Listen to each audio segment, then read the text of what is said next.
Assalamualaikum warahmatullahi wabarakatuh.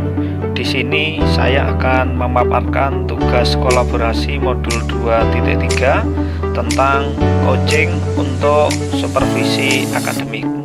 Saya Jayat dalam hal ini sebagai coach dan Ibu Nani Surtini sebagai coach. Berikut skenario kasus yang kami lakukan untuk kegiatan coaching.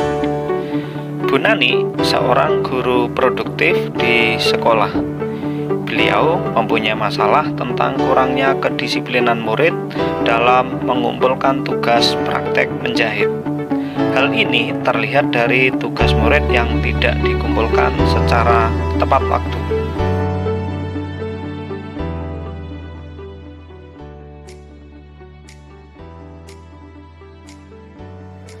Assalamualaikum warahmatullahi Pak Jayat.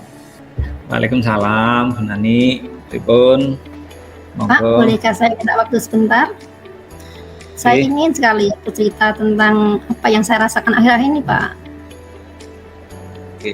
Baik Bu, monggo disilahkan. Apa yang bisa saya bantu? Begini loh Pak, saya tuh merasa kalau murid-murid itu ya Pak tidak disiplin ketika mengumpulkan tugas praktek menjahit. Mesti anak itu selalu molor dari waktu yang diberikan. Oh begitu ya Bu Nani. Oh Ibu Iya, ngajar Pak. ini ya, produktif tata busana begitu gitu ya? Iya Oh Pak. iya. Oke.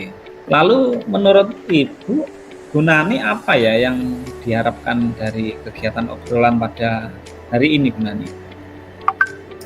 Saya berharap setelah saya ngobrol dengan Bapak, saya menemukan solusi dari masalah yang saya hadapi ini, sehingga anak-anak nanti lebih disiplin lagi ketika dalam menyelesaikan tugas-tugas menjahitnya, Pak. Oh begitu ya Bu Nani. Oke. Kemudian Bu Nani ini apa namanya? Menurut Bu Nani hal apa yang kurang disiplin dalam menyelesaikan tugas-tugas praktek menjahit selama ini Bu Nani? Kalau saya ingat kembali Pak, ya mungkin juga saya ketika saya mencoba untuk memulai anak-anak, kemungkinan ada hal-hal yang menyebabkan anak-anak itu kurang disiplin Pak ketika mengumpulkan tugas-tugas itu.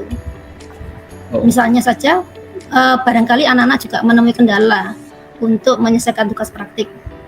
Bagaimanapun juga untuk tugas menjahit itu anak-anak tidak bisa menyelesaikan waktu dalam satu hari, pasti lebih dari sehari, sehingga waktu yang ada itu tidak dalam satu hari tidak selesai, dan itu menjadi PR untuk yang berikutnya. Dan juga anak-anak itu juga mungkin tidak bisa bagi waktunya. Karena apa? Karena anak-anak di sekolah itu kan pelajarannya menjahit, hanya mengikuti mapel umum, di mana anak-anak itu punya tugas juga yang lainnya Pak, sehingga seringkali anak-anak itu menemui kendala di situ, nggak bisa membagi waktunya Pak. Oh begitu Bu Nani ya selama ini kondisinya. Lalu kira-kira apa yang Ibu harapkan ya murid-murid biar nanti bisa menjadi lebih disiplin, kira-kira begitu apa Bu Nani? Kalau menurut saya ya Pak, ya sebenarnya murid-murid itu ingin sekali menyelesaikan tugas-tugasnya itu secara disiplin juga. Oh gitu. Wah, saya sebenarnya pendapat sekali Bu Nani dengan kondisi itu. Lalu menurut pendapat Bu Nani apa yang bisa membuat murid-murid dapat menyelesaikan tugas praktek ini secara disiplin Bu Nani? Ya.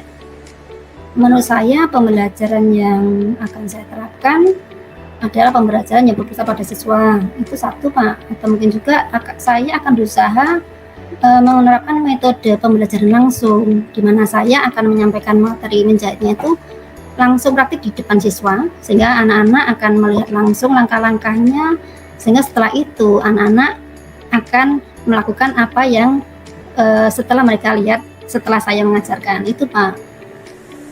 Oh begitu. Sebenarnya kalau saya boleh tahu Bu Nani, kira-kira apa namanya, selama ini Bu Nani menggunakan media atau sumber belajar apa saja Bu Nani? Yang selama ini ya Pak ya, saya hanya terbatas pakai buku teks saja yang ada di perpus Pak. Nggih. Oh iya. Berarti sumber lain, media sumber belajar lain kira-kira ada nggak Bu? Kalau mungkin dirasa kurang kurang banyak lah mungkin selain dari buku teks kira-kira. Kalau yang saya pikirkan ya banyak juga Pak, ada juga yang lainnya.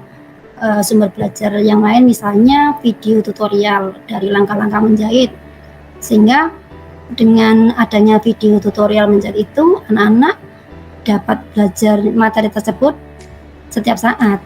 Ketika di sekolah nggak selesai, dapat diselesaikan di rumah dengan melihat video itu Pak. Kemudian ada lagi Pak, ada satu lagi Pak yang akan saya lakukan Pak. Saya akan memberikan kesempatan pada anak-anak itu untuk konsultasi di luar jam Pak. Misalnya karena apa? Karena ketika dengan saya di kelas nggak selesai, kemudian ketika anak-anak istirahat, saya akan membuka kesempatan bagi anak-anak yang ingin konsultasi. Selain itu, saya akan juga memberi kesempatan anak-anak untuk konsultasi melalui WhatsApp Pak. Sehingga seandainya anak-anak itu di rumah itu ada kendala dalam menyelesaikan tugas, berharap akan segera terselesaikan Pak. Betul sekali Bu.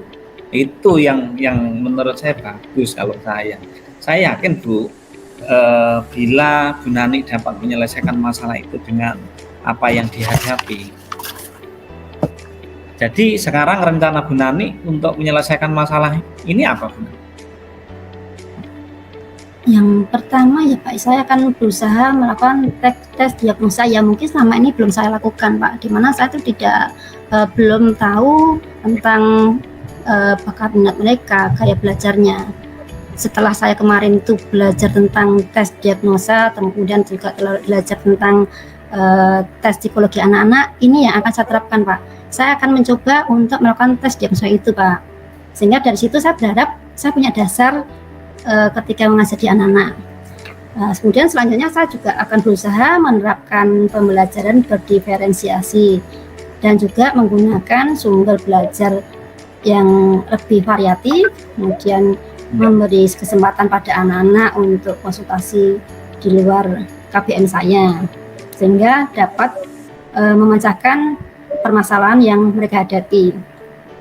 Jadinya saya berharap mereka dapat menyelesaikan tugasnya tepat waktu Pak. Oh iya. Nah ini bagus sekali Bu Nani rencana Ibu ya. Mudah-mudahan berhasil Bu Nani. Ya Pak. Iya. Lalu selanjutnya komitmen Ibu terhadap rencana ini apa Bu Nani? Saya berkomitmen untuk selalu membuat rencana pembelajaran berdiferensiasi, kemudian menggunakan sumber belajar yang mendukung, kemudian harapan saya anak-anak itu dapat belajar dengan senang. Ketika senang, anak-anak otomatis akan senang pula dalam menyelesaikan tugas-tugasnya Pak, sehingga tugas-tugasnya akan berjalan baik dan lancar. Oke, Pak. Saya sangat setuju Bu Nani.